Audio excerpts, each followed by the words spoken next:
Good morning, welcome to Gupta commerce classes. आज revision class में accounts का 8वां दिन। हमारा चैप्टर चला है रिटायरमेंट ऑफ ए पार्टनर और डेथ ऑफ ए पार्टनर, साझेदार की निवृत्ति एवं मृत्यु। इसमें लगभग सवाल करा दिए हैं। आज मुझे आपको बताना है एन्युटी सिस्टम, वार्षिकी पद्धति। मैंने एक थ्योरी कराई थी आपको, how amount what are the methods of amount payable to retire partners. निवृत्त साझेदार को दी जाने वाली राशि का भुगतान किन किन विधियों से किया जा सकता है। उसमें था, पहला था cash method, cash payment method, नगद भुगतान विधि। अगर if sufficient cash is available in the firm for payment to the retire partner, then amount payable to retire partner in cash. यदि व्यापार में निवृत्त साझेदार को देने के लिए पर्याप्त नगद राशि उपलब्ध होती है तो नगद भुगतान करते हैं, कैश पेमेंट मेथड। सेकेंड था ऋण विधि, loan method. If sufficient cash is not available in the business for payment to the retire partner, then amount payable to retire partner is transfer to his loan account. यदि निवृत्त साझेदार को भुगतान करने के लिए पर्याप्त नगद धनराशि उपलब्ध नहीं होती व्यापार में, तो उसे देय राशि को ऋण खाते में हस्तांतरित किया जाता है।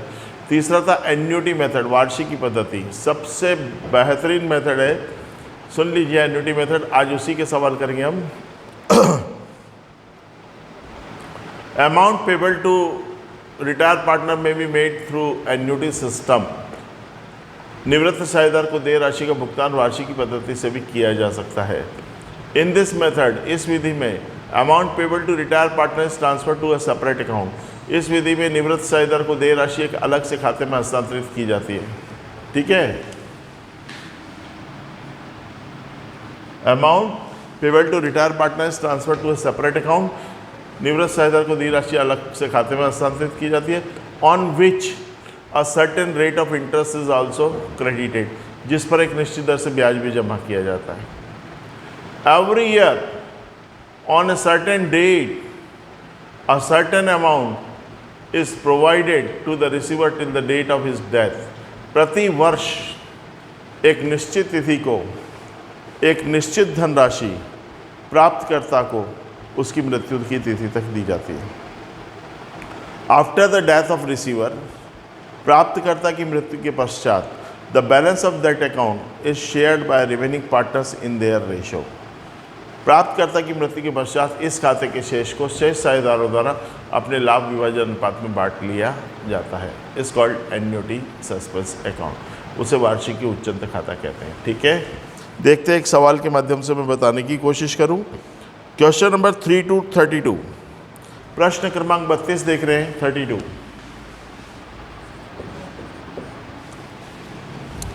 क्वेश्चन में कहा गया है, A, B and C were partner in a firm in the ratio of 3:2:1.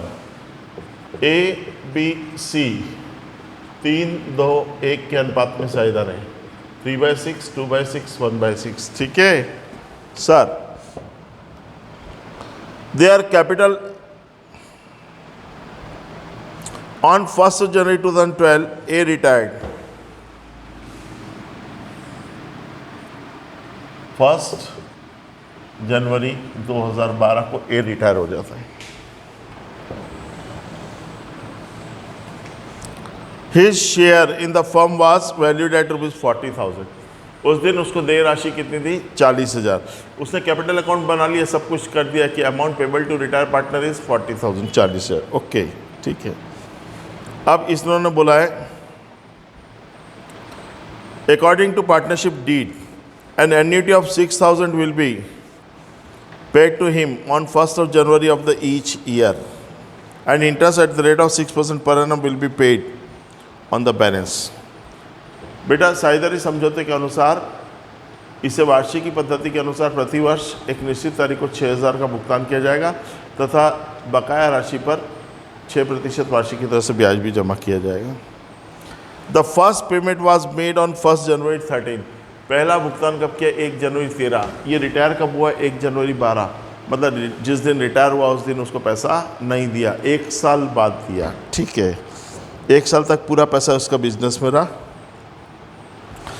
और इसमें लिखा है प्रत्येक वर्ष की पहली तारीख 1 जनवरी को पेमेंट करते हैं और चौथी एन्युटी लेने के बाद वो एक्सपायर हो गया। ठीक है, एक अकाउंट बनता है ANNUITY कैसी ऐसी एन्युटी सस्पेंस अकाउंट।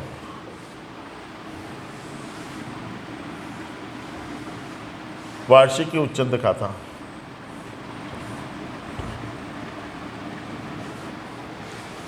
ठीक है, देखिए आपको थोड़ा सा ध्यान रखना पड़ेगा। हम एक कैपिटल अकाउंट बनाते हैं, पार्टनर्स कैपिटल अकाउंट, जो जो चीज़ देनी होती है सब बाय में लिख के लास्ट में 2 में लिखते हैं। अगर कैश पेमेंट करते हैं तो कैपिटल अकाउंट के डेबिट में लिखते हैं 2 कैश, लोन में ट्रांसफर करते हैं तो 2 लोन, एन्युटी सस्पेंस में ट्रांसफर करेंगे तो 2 एन्युटी। एक कैपिटल अकाउंट में लिखा है 2 एन्युटी, तो एन्युटी में लिख देंगे बाय एज कैपिटल।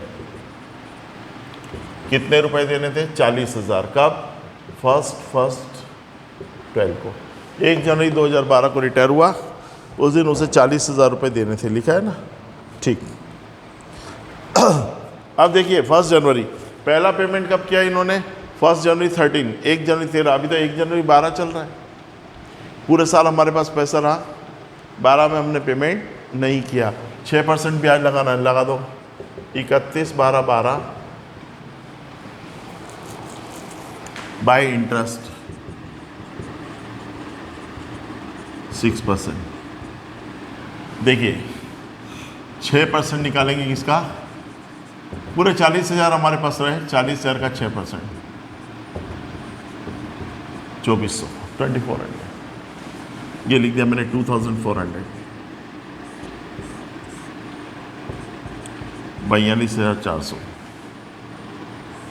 इधर भी लिख देंगे हम 42,400। पेमेंट नहीं किया तो ऐसे ही सीधे आ जाएगा 31/12/12 टू बैलेंस कैरिड डाउन। जो CD होगा वही BD हो जाएगा। 1/1/13 को बाय बैलेंस ब्रॉट डाउन 42,400 लिख लीजिए।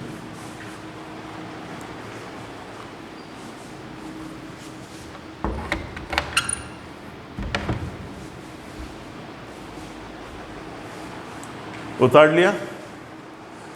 अब देखिए इन्होंने क्या बोला है, एन्युटी कितना देना है? 6,000 रुपये की वार्षिकी में पेमेंट किया है, हर साल 6,000 दिया है। फर्स्ट पेमेंट कब किया? 1 जनवरी 13 को, 1 जनवरी 13, 2013 में आ गए, जनवरी 1 को पेमेंट कर दो। 1/1/13 टू कैश अकाउंट। 1 जनवरी 13 को कितने का पेमेंट किया हमने? 6,000 रुपये का।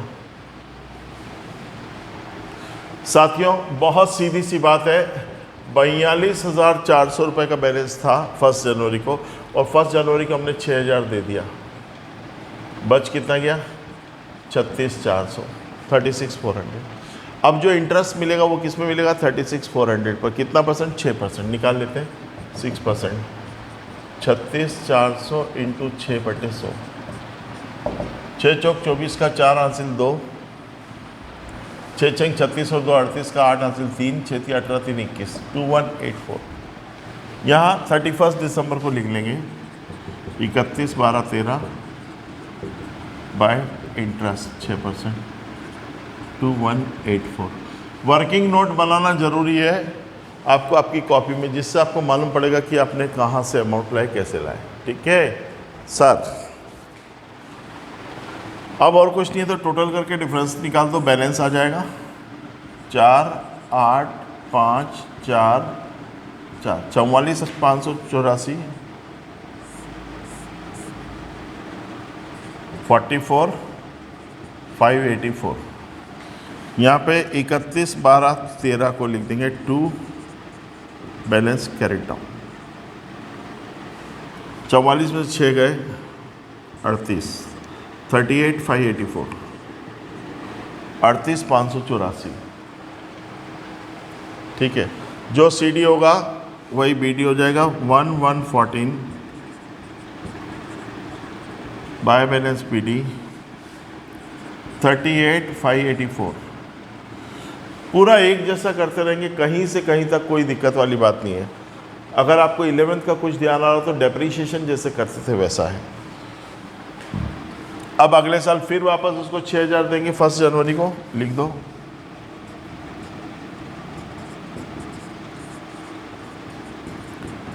To cash account 6000।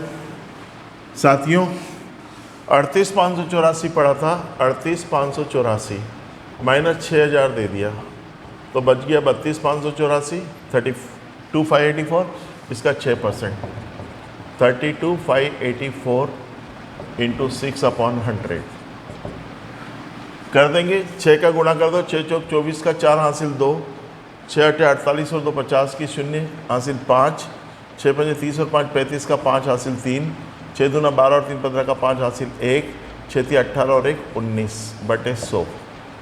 तो 00 का ये 1955 कितना आ गया 1955। ये क्या चीज़ है आपका इंटरेस्ट है, ब्याज, लिख दो।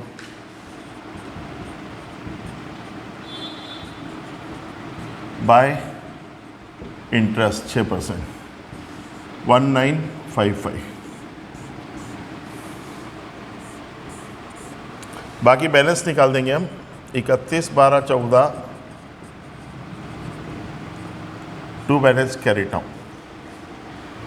5 और 4 9, 8 5 13 का 3 हासिल 1, 15 का 5 हासिल 1, 8 1 9 1 10 की 0 हासिल 1 3 और 1 4, 40,539, 40,539।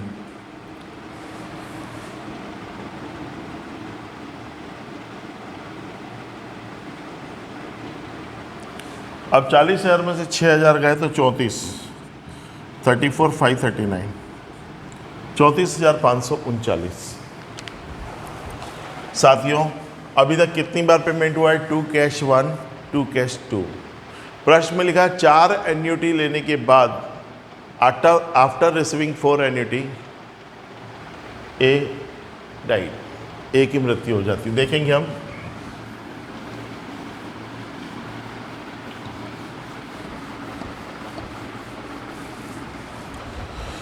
एन्युटी सस्पेंस अकाउंट यहाँ वापस से आगे,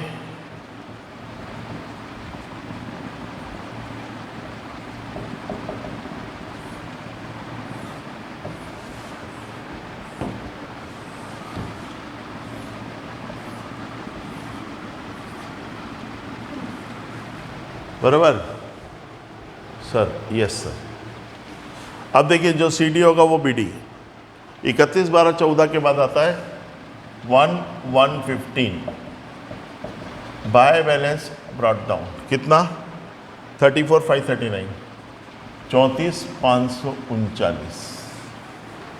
साथियों हम 2015 में आए, 1 जनवरी को पेमेंट करते हैं 1,115 टू कैश अकाउंट 6,000 रुपये। अब यहाँ समझने वाली बात है, यहाँ कर देते हम रफ करके।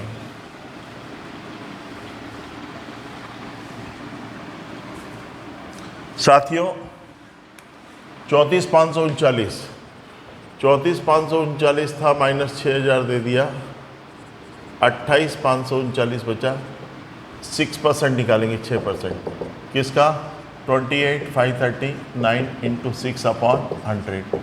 6 का गुणा कर लो, 6 9 54 का 4 हासिल 5, 6 3 18 और 5 23 का 3 हासिल 2, 6 5 30 32 का 2 हासिल 3, 6 8 48 3 51 का 1 हासिल 5, 6 दूना 12 और 5 17/100।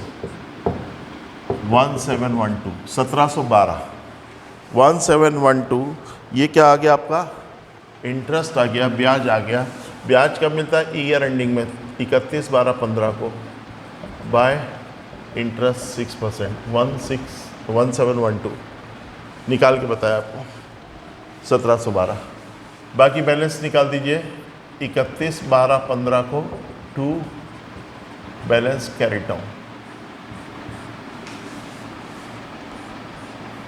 11 का 1 हासिल 1 3 1 4 1 5, 12 का 2 हासिल 1 6 3, 36,251, 36,251 36 में से 6 गए तो 30,251, 30,251।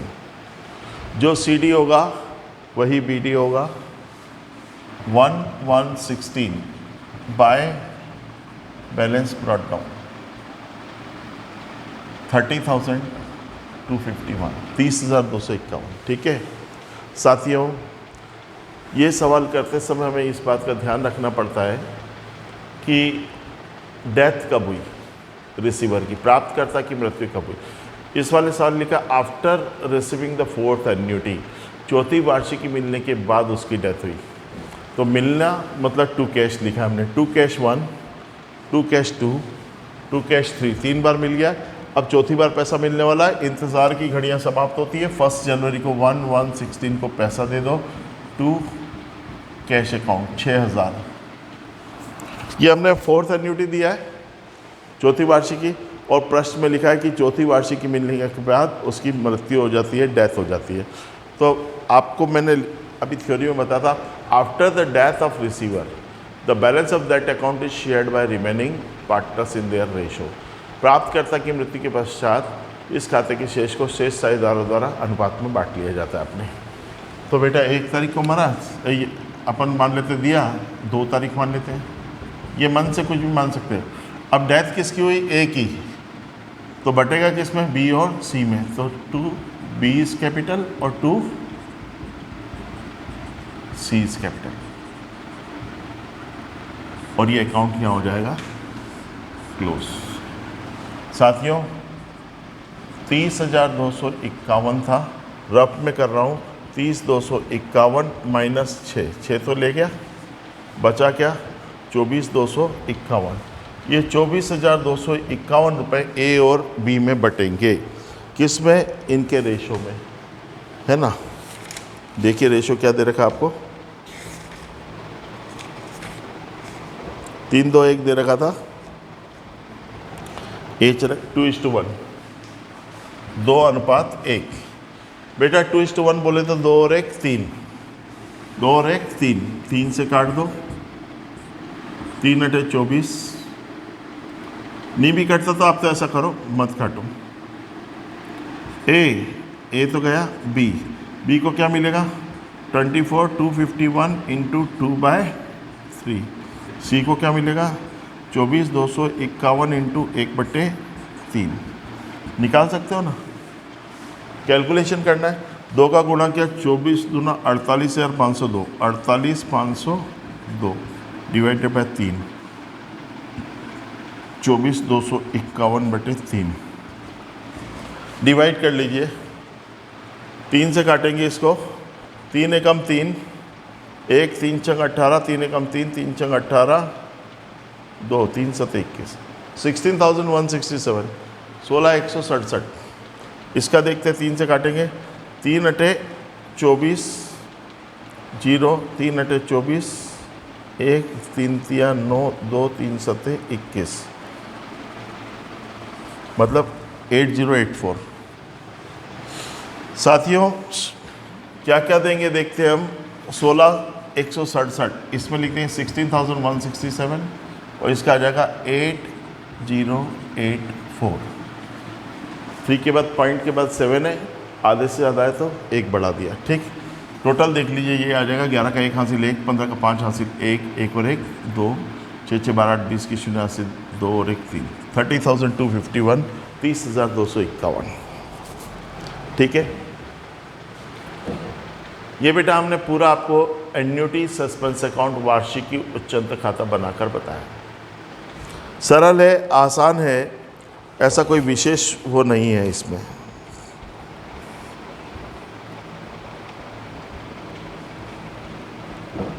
ठीक, अब एक सवाल कराते हैं मैं, इसके पहले वाला क्वेश्चन नंबर 31, प्रश्न क्रमांक 31। थोड़ा अच्छा सवाल है, एग्जाम में आ सकता है इस प्रकार का सवाल, इसलिए मैं बता रहा हूँ। क्वेश्चन नंबर 3131 उतार लिया ये, ठीक, corner of, yes sir.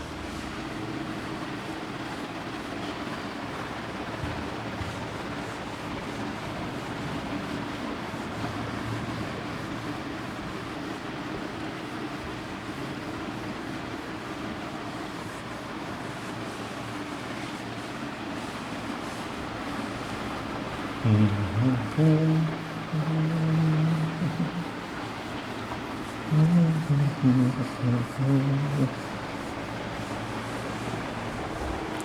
Sir. Question number 3131 एक अलग प्रकार का प्रश्न है, बहुत अच्छा सवाल है, एग्जाम पॉइंट ऑफ व्यू से मोस्ट इंपॉर्टेंट सवाल है। ऐसे छोटे छोटे सवाल परीक्षा में आया करते हैं। क्वेश्चन नंबर 31 पढ़ के बताऊं मैं। X Y Z and partner, X Y and Z are partner sharing property and loss in the ratio of 3:1। X Y Z 3, 2, 1 के अनुपात में साझेदार हैं। 3/6, 2/6, 1/6। Okay sir, their capital on 1st of January इतना 30,000, 15,000, 12,000, ठीक है। On which interest was payable 5% per annum, है ना।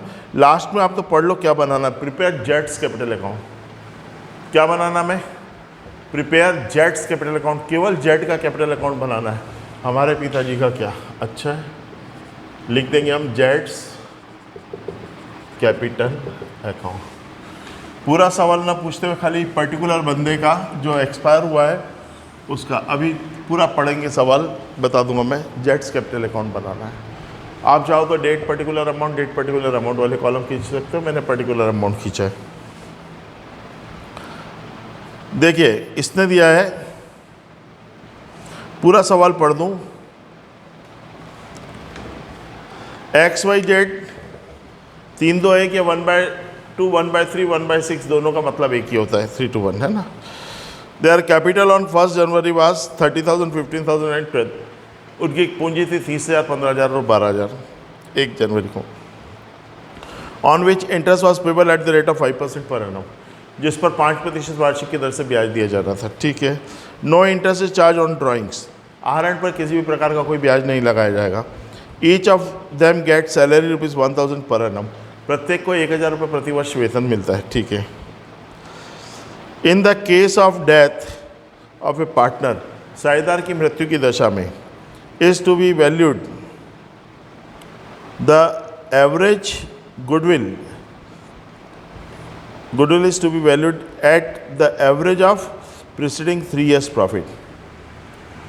बेटा साझेदार की मृत्यु की दशा में ख्याति का मूल्यांकन पिछले 3 वर्षों के औसत लाभ के आधार पर किया जाएगा, ठीक है। The firm had taken a joint insurance policy on the lives of partners for ₹24,000। Firm ने एक संयुक्त जीवन बीमा ले रखा है साझेदारों पर, कितना? 24,000 रुपये का, ठीक है। Y died on 31st of December 2012। Y की मृत्यु हो जाती है कब? 31/12/12 को, 31 दिसंबर, ठीक है। डेट का भी एक कॉलम बना ही लेंगे।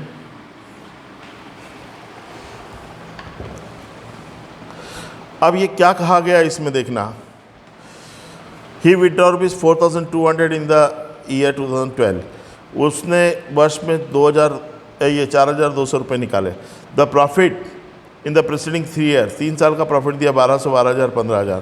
प्रिपेयर वाइज करंट अकाउंट, खाली वाई का अकाउंट बनाना। वाई की डेथ हो गई तो आप तो शुरू से पढ़ते जाओ, जो वाई से संबंधित है लिखते जाएंगे।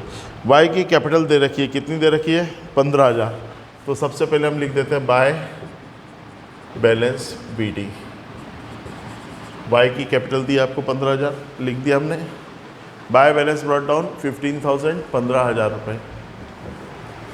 बड़े अक्षर लिखूं, ठीक है।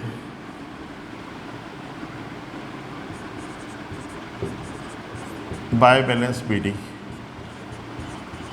15,000, 15,000, ठीक है। अब आगे पढ़ते देखना बेटा। इसमें 5% ब्याज बोला है, इंटरेस्ट ऑन कैपिटल। अच्छा, डेथ तो 31 दिसंबर को, ये 31 दिसंबर पूरे साल यूज़ किया है। पूरे साल का इंटरेस्ट लिखेंगे बाय इंटरेस्ट ऑन कैपिटल 5%। 15,000 का 10%, 1,500, 5% उसका आधा 750, 750। अब इसके बाद हम देखते हैं आगे। प्रत्येक को 1,000 रुपये वार्षिक वेतन मिलता है, सैलरी मिलती है। तो बाय SALARY सैलरी 1,000। ईयरली बोला है, अगर मंथली होता, मासिक होता तो इंटू 12 करते हैं। वार्षिक वेतन मिलता है 1,000, ठीक है। उसके बाद लिखा है ख्याति का मूल्यांकन करना 3 वर्षों के औसत लाभ के बराबर। ठीक है, गुडविल निकालो।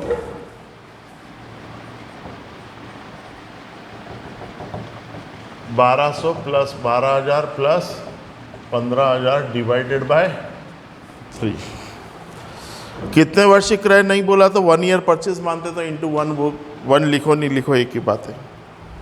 ठीक है, निकाल लो। 15 12 27 28,200 डिवाइड बाय 3। 3 से काट देंगे, 3 9 27 1 3 चौक 12 9,400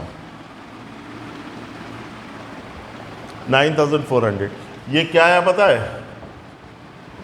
फर्म्स गुडविल आया, फर्म की ख्याति।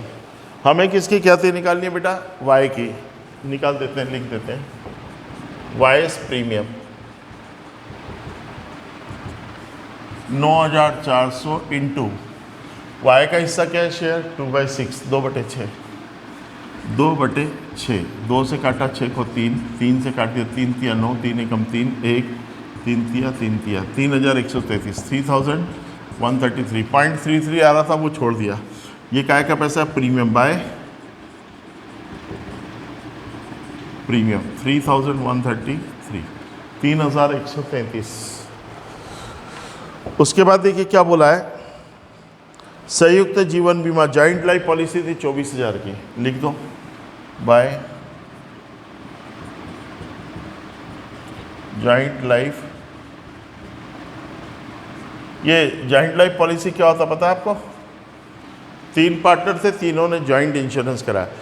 इसका नियम है कि अगर तीनों में से किसी भी एक की डेथ हो गई तो बीमा कंपनी पूरा पैसा देगी। और इसके प्रीमियम कहाँ से जाते थे? बिजनेस में से, व्यापार में से। तो प्रॉफिट भी किसका होगा? बिजनेस का होगा, व्यापार का। एक्सपेंसेस भी बिजनेस का था तो इनकम भी बिजनेस की होगी। ठीक है सर, ये 24,000 का इसका रेशियो क्या है? 2/6। 2 से काटा 6 को 3 3 से काटा तो 8,000। कर सकते हैं ना? ठीक है, बीमा कर दिया। वाई की मृत्यु हो गई, उसके ड्राइंग्स थे 4,200। आहरण, ड्राइंग्स को हम 2 में लिखते हैं, 2 DRAWINGS ड्राइंग्स 4,200 4,200। बस बोला था वाई का कैपिटल अकाउंट बनाओ, बना दिया हमने। तो यहाँ लिख देना 2 अमाउंट पेबल, देय राशि। ज़्यादा लिखना हो तो amount payable to nominee of Y, Y के उत्तराधिकारी को देय राशि। अमाउंट पेबल भी लिख दो, चले। टोटल कर लीजिए 3 5 और 3 8 7 और 1 8 5 और 1 6 और 3 9 और 8 17 का 7 हासिल 1 1 27,883 27,883। यहाँ भी लिखा हमने 27,883। देखिएगा 27,883 ऊपर डेबिट में कितना है? 4,200 माइनस कर दो 4,200। 3 8 8 में से 2 गए 6 7 में से 4 गया तो 3 23,683 23,683। यहाँ आ जाएगा आपका 23,683। Amount payable to retire partner, amount payable to nominee of Y 26,683 23,683। बहुत कठिन नहीं था, काफ़ी आसान सवाल था, केवल वाई का कैपिटल अकाउंट बनाना था। इसलिए मैंने एक नए प्रकार का सवाल है, आपको बताते हैं। अगर उसने क्वेश्चन बोला है प्रिपेयर वाई कैपिटल अकाउंट, तो खाली वाई का ही बनाइए, है ना।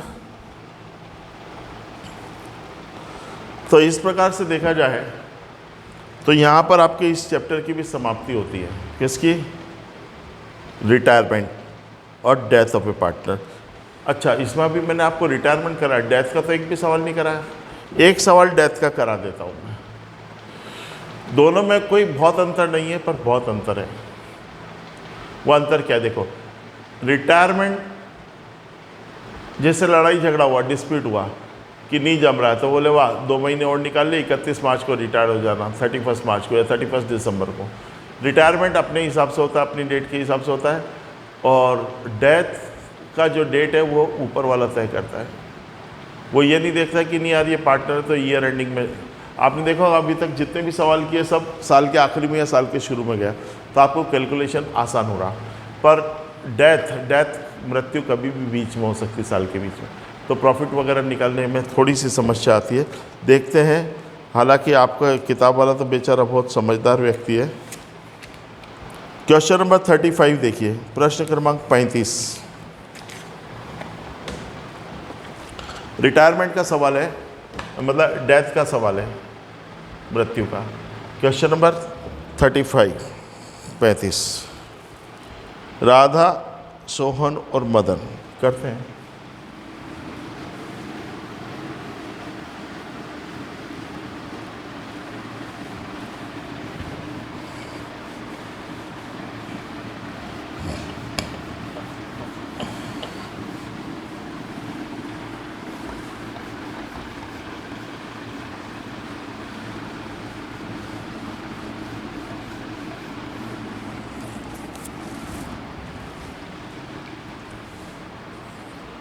क्वेश्चन नंबर 35, राधा, सोहन और मदन, 3 पार्टनर है, 4, 3, 1, 4:3:1, 4, 3, 7 और 1, 8, 4/8, 3/8, 1/8। ठीक है। अब प्रश्न में क्या दिया है वो सबसे मेन आपको समझने वाली बात है। यहाँ पर आगे बोला इसमें, मदन डाइड ऑन 1 सितंबर, मदन गया 1 सितंबर को, 1 सितंबर 2012, 2012, 1 सितंबर को 2012 को मदन की डेथ हो जाती है। आपका कैलकुलेशन इजी करने के लिए सितंबर 1 तारीख को मारा है। ठीक है, देखेंगे। The partnership deed provides the following, साझेदारी समझौते के अनुसार निम्नलिखित करना है। क्या? Premium for goodwill of the firm is valued at 2 years purchase of the average profit of the last 3 year which was 64,000। ख्याति का मूल्यांकन पिछले 3 वर्षों के औसत लाभ के 2 वर्षीय क्रय के बराबर करना है। और औसत लाभ कितना था? 64,000, 64,000।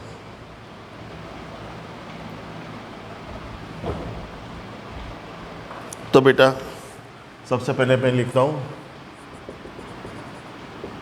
फर्म्स गुडविल, फर्म की ख्याति, एवरेज प्रॉफिट इनटू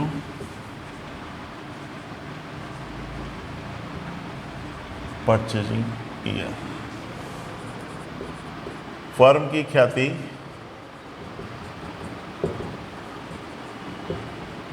औसत लाभ गुणित क्रय वर्ष। आपको एवरेज प्रॉफिट दे रखा है 64,000, 2 years परचेज बोला तो 1,28,000।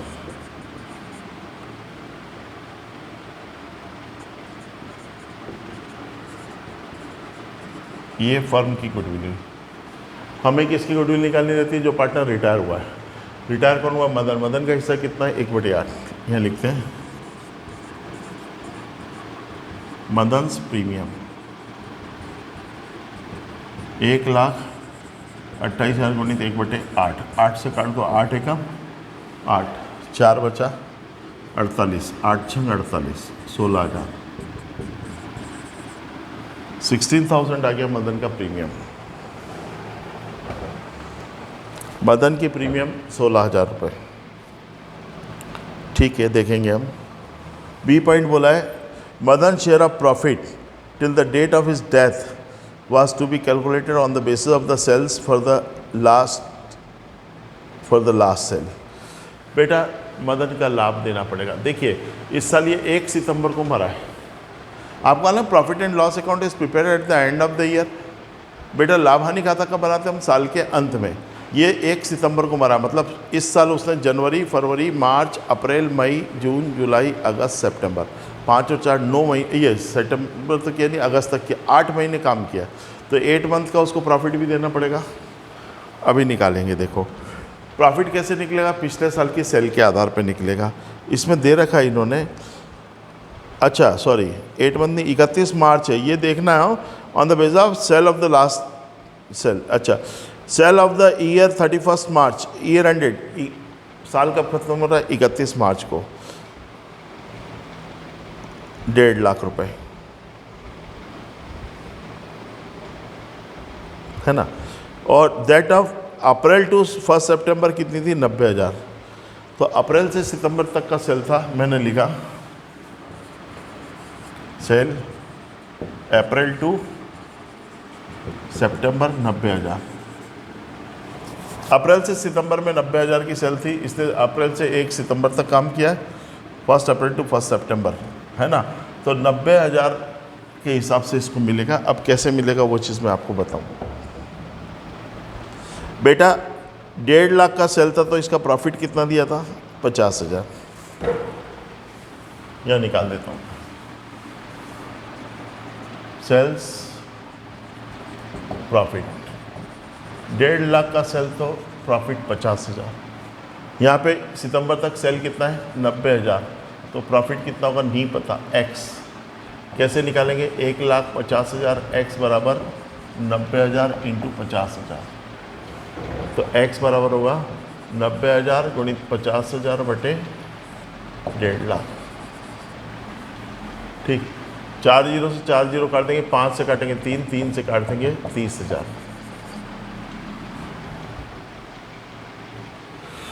30,000 पूरा प्रॉफिट आ गया। तो यहां लिख देते हैं मदन्स प्रॉफिट, वहीं लिखो ना, फिर इतना करने के बाद यहां लिख दो मदन्स प्रॉफिट। ये 30,000 फर्म का लाभ आया, मदन का हिस्सा क्या है? 1/8, 1/8, तो इंटू 1/8, 8 से इसको काट दिया, 8 दिया 24, 6 8 7 56, 4 8 5 3,750, 3,750। ये क्या आया? मदन्स प्रॉफिट, मदन का लाभ।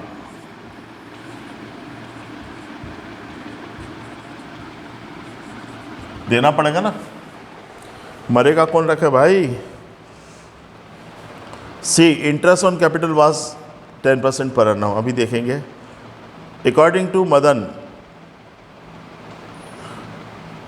To Madan will the executor should donate his share to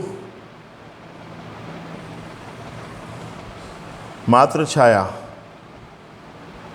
and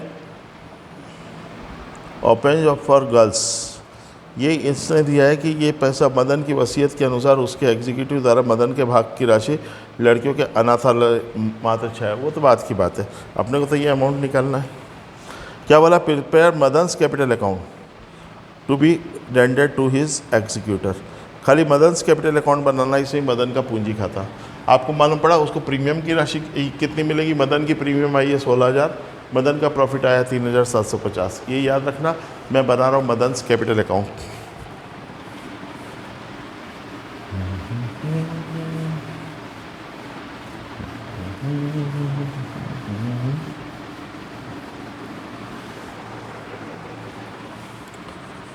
MADANS, मदन्स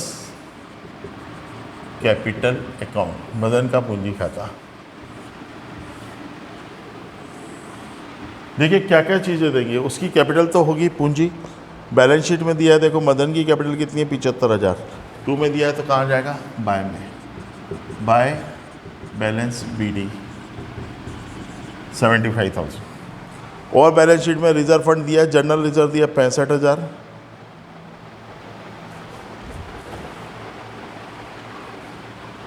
तो बाय जनरल रिजर्व 65,000 दिया है, इसका 1/8 इसको मिलता है ना। सामान्य संचय 65 है, 8 से काट दो, 8 8 64, 1 8 एकम 8 2 8 2 9 16 4 8 45 8,225, 8,225। ये बेटा कैपिटल और ये बेच दिया। अच्छा, मदन्स लोन बाय साइड में पड़ा है, एसेट साइड में कितना? 33,000 है ना। बाय वाला 2 में आ जाएगा, 2 लोन। इसने ऑलरेडी ले रखा है लोन, संस्था से 33,000, ठीक है। अब उसके बाद हम देखते हैं, अभी हमने निकाला प्रीमियम का पैसा निकाला था 16,000 बाय प्रीमियम 16,000 बाय प्रॉफिट कब से 1 अप्रैल टू 1 सितंबर निकाल रहा है, वो निकाल रखा सामने 3,750, 3,750, ठीक है। और क्या क्या दिया है, इंटरेस्ट ऑन कैपिटल लगाना है 10% per annum, interest on capital by interest on capital,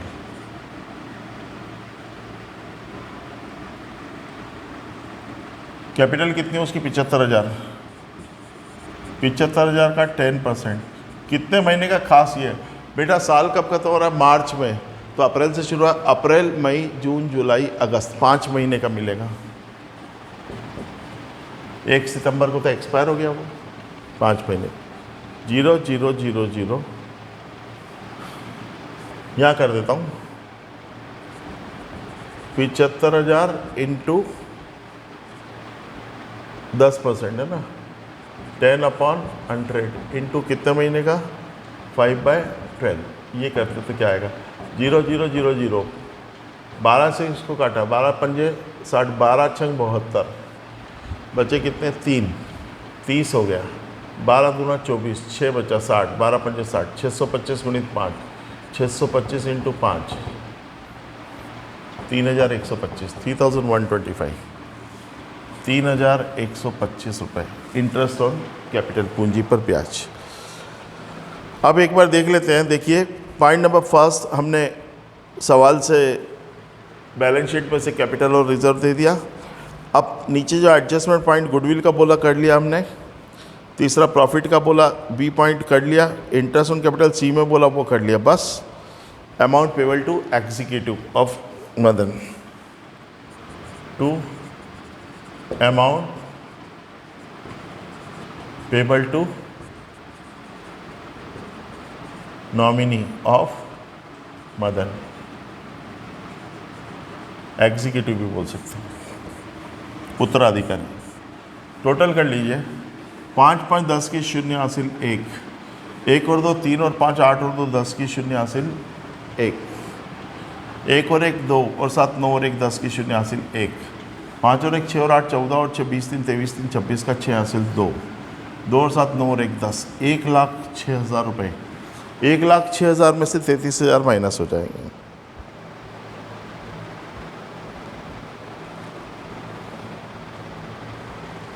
देख लेते हैं,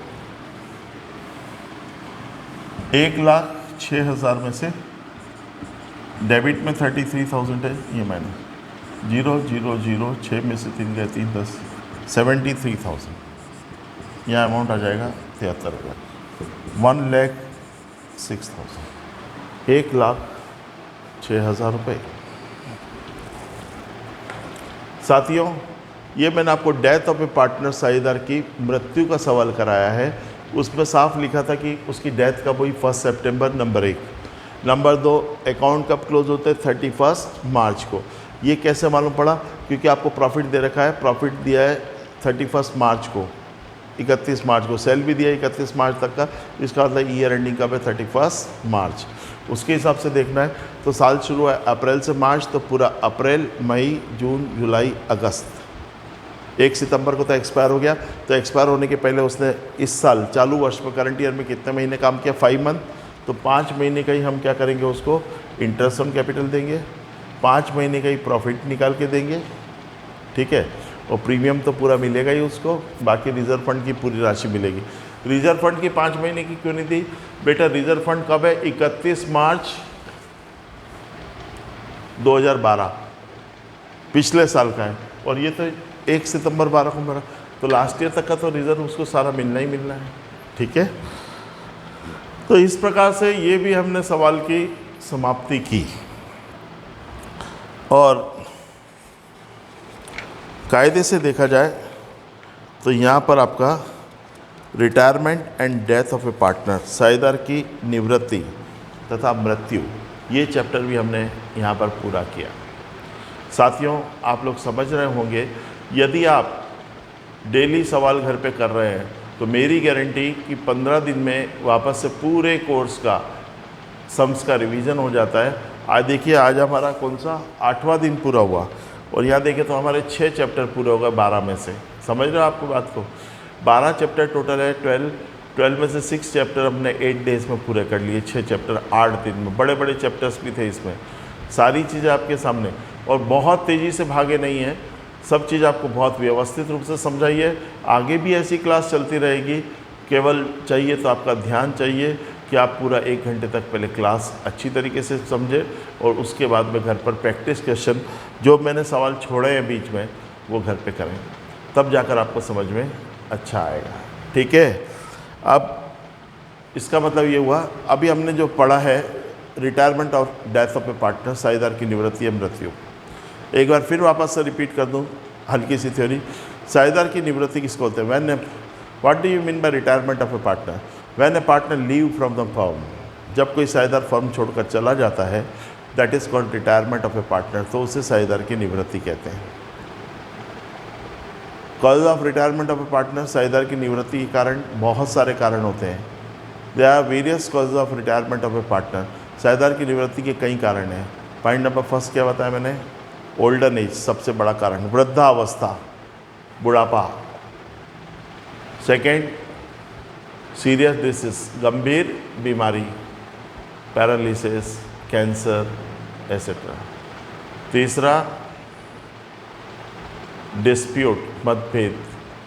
चौथा, अनसाउंड माइंड, अस्वस्थ मस्तिष्क। पांचवा, इंसॉल्वेंट, दिवालिया। छठा, इन्वॉल्व इन इलीगल एक्टिविटीज़, अवैधानिक कार्यों में लिप्त। सातवां, बैड कैरेक्टर, चरित्रहीन। आठवां, सिटीजन ऑफ एनिमी कंट्री, शत्रु देश का नागरिक। ठीक है, फिर मैंने सेकंड बताने की कोशिश की थी, how amount payable to retire partner is calculated, निवृत्त साझेदार को देय राशि की गणना किस प्रकार से की जाती है। How amount payable to retire partner is calculated, निवृत्त साझेदार को देय राशि की गणना किस प्रकार से की जाती है, कैसे की जाती है, क्या क्या देते हैं। Point number first, balance of capital account, पूंजी खाते का शेष। सेकंड, इंटरेस्ट ऑन कैपिटल, पूंजी पर ब्याज। Third, amount of reserves end funds, संचय कोष की राशि। Fourth, amount of premium, premium की राशि। फिफ्थ, प्रॉफिट ऑन रिवैल्यूएशन, यह है ना, पुनर्मूल्यांकन खाते का लाभ। Six, amount of joint life policy, संयुक्त जीवन बीमा की राशि। Seventh, partner remuneration if any, साझेदार का पारिश्रमिक यदि कोई हो तो। ये सारी चीज़ें हम उसको देते हैं। और फिर लिखते हैं हम, फॉलोइंग आइटम्स विल बी सब्सेक्टेड या डिडक्टेड फ्रॉम द अबव, उपरोक्त में से निम्न मदे घटाते हैं। 4 चीज़ें घटाते हैं। नंबर 1, अमाउंट ऑफ ड्राइंग्स, आहरण की राशि। नंबर 2, इंटरेस्ट ऑन ड्राइंग्स, आहरण पर ब्याज। नंबर 3, लॉस ऑन रिवैल्यूएशन, पुनर्मूल्यांकन खाते की हानि। और नंबर 4, पार्टनर लोन, साझेदार का ऋण, if taken from the firm, यदि उसने फर्म से लिया। जैसे इस वाले सवाल में 33,000 ले रखा था लोन, तो हमने माइनस किया। ठीक है, चारों को माइनस करने के बाद remaining amount is payable to retire partner और नॉमिनी ऑफ डिसीज पार्टनर। शेष राशि जो बच जाती है वो निवृत्त साझेदार को या मृतक साझेदार के उत्तराधिकारी को दे दी जाती है। ठीक है, अब उसके बाद एक मेन चीज़ बताई थी मैंने आज आपको, annuity suspense account, method of annuity suspense account, वार्षिकी उच्चंत खाते की विधि। एन्युटी सस्पेंस अकाउंट क्या चीज़ है? कभी आता है आपको एग्जाम में आएगा, right a short note on annuity suspense account, वार्षिकी उच्चंत खाते पर टिप्पणी लिखिए। तो आपको लिखनी पड़ेगी टिप्पणी, कैसे लिखेंगे? Write a short note on annuity suspense account, वार्षिक उच्चंत खाते पर टिप्पणी लिखिए। देखिए, amount payable to retire partner may be made through annuity system, निवृत्त साझेदार को देय राशि का भुगतान वार्षिक पद्धति से भी किया जा सकता है।